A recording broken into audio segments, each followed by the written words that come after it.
Ысык-Көл облусунун Түп районуна караштуу Түп айылында жашаган кызым Шакенова Аруке Сүйүнбаевнаны 19 октябрь 8 жашка толушу менен куттуктаймын. Жашай бер, бул өмүрдүн жакшысын, көп алабай адамдардын алкышын. Кызыктуу болуп ар күнүң кылымдап өмүр сүр кызым. Дин сулукта жадырап аман эсен бол кызым.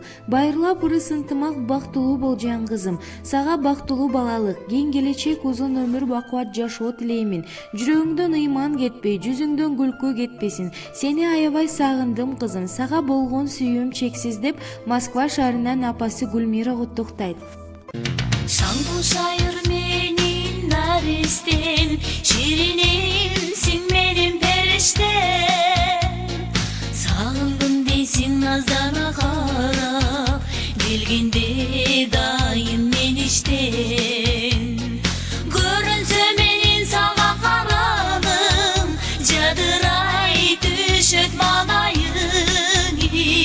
Жүрөктү эзип эркелеп дайым, апа деп аяп калганым. Наристем